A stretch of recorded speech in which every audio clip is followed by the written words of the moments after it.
में बात करते हैं कि कितना होना चाहिए और बुखार कब माना जाता है। तो नॉर्मली जो है एक हेल्दी व्यक्ति का जो बॉडी टेम्परेचर है वो 97 डिग्री फ़ारेनहाइट से 99 डिग्री फ़ारेनहाइट तक नॉर्मली होता है, और एवरेज बॉडी टेम्परेचर जो है वो 98.6 डिग्री फ़ारेनहाइट होता है और सेल्सियस में 37 डिग्री सेल्सियस होता है। यानी कि मैक्सिमम लोगों का जो बॉडी टेम्परेचर है वो 98.6 डिग्री फ़ारेनहाइट होता है या उसके आसपास होता है। तो हम लोग जो घरों में थर्मामीटर यूज करते हैं उसका जो रीडिंग है वो फ़ारेनहाइट में देता है, तो इसलिए जो हम बॉडी टेम्परेचर जो हम फ़ारेनहाइट में ही मेजर करते हैं। अगर किसी व्यक्ति का बॉडी टेम्परेचर जो है 97 से 99 के बीच में होता है तो उसे बुखार नहीं माना जाता है, लेकिन अगर बॉडी टेम्परेचर 99 से ज़्यादा होता है तो उसे बुखार माना जाता है।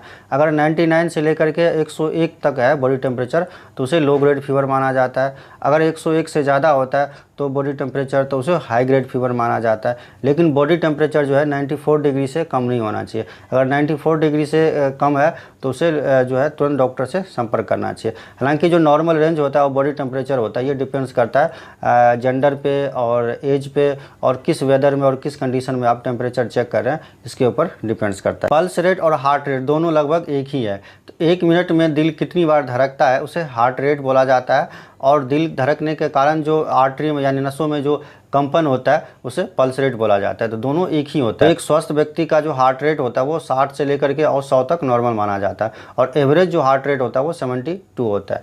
लेकिन कुछ कारण होता है जिसके कारण हार्ट रेट हमारा बढ़ जाता है, जैसे कि हमारा एंजाइटी, डिप्रेशन, तनाव या घबराहट हो जाए तो उस केस में बढ़ जाता है। एक्सरसाइज, हैवी एक्सरसाइज करने से जो है हार्ट बीट बढ़ जाता है। तो इस सब केसों में जो है बिना जो है हार्ट की बीमारी के भी जो हार्ट रेट बढ़ जाता है। लेकिन अगर कुछ हार्ट की समस्या होती है तो हमारा हार्ट बीट जो वो बढ़ जाता है, और लो हार्ट बीट माना जाता है। लेकिन लो हार्ट रेट जो है 50 से कम हो तो उसको लो हार्ट रेट माना जाता है। सांस लेने की गति को जो है रेस्पिरेशन रेट बोला जाता है, यानी कि एक व्यक्ति जो है 1 मिनट में कितनी बार सांस लेता है उसको रेस्पिरेशन रेट बोला जाता है।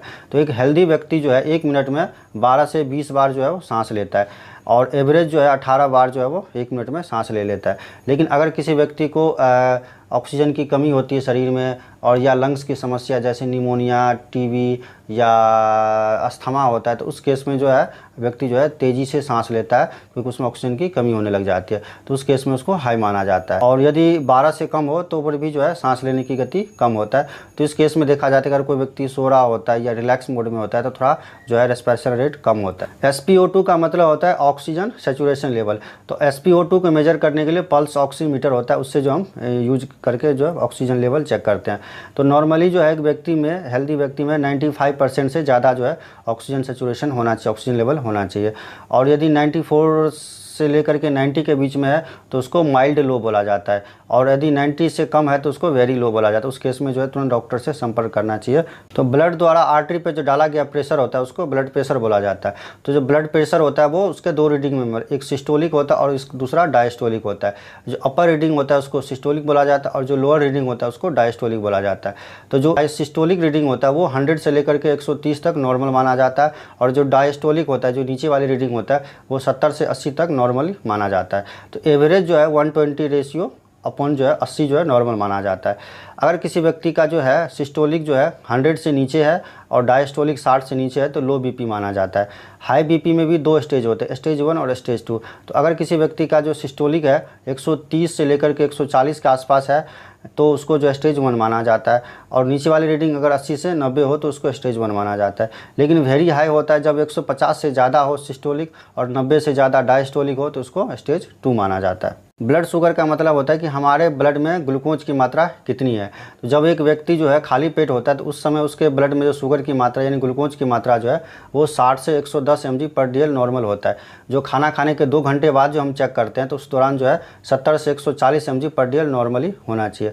और रैंडम का मतलब होता है कि दिन में कभी बार जो हम चेक करते हैं, किसी भी समय चेक कर लेते हैं, उसको जो हम रैंडम बोलते हैं, तो वो 60 से 200 mg/dl नॉर्मल माना जाता है।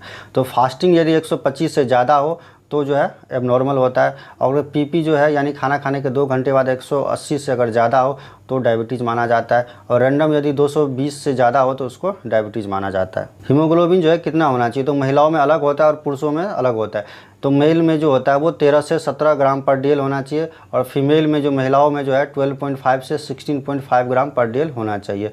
तो अगर लो हो जाता है हीमोग्लोबिन तो इसके कई सारे कारण होते हैं कि आयरन की कमी, विटामिन B12 की कमी, फॉलिक एसिड की कमी के कारण जो है हमारा RBC और हीमोग्लोबिन या खून की कमी हो जाती है। तो इसके कारण होता है कि ब्लड लॉस भी हो सकता है। इस कारण जो हीमोग्लोबिन कम हो गया किसी सर्जरी के कारण या इंजरी के कारण, या पाइल्स या बेबी डिलीवरी के दौरान जो है ब्लड लॉस हुआ है इस वजह से, या किसी एक्सीडेंट के कारण जो है ब्लड लॉस हुआ है, तो उसके वजह से जो है हीमोग्लोबिन की कमी हो जाती है, यानी कि आरबीसी ब्लड लॉस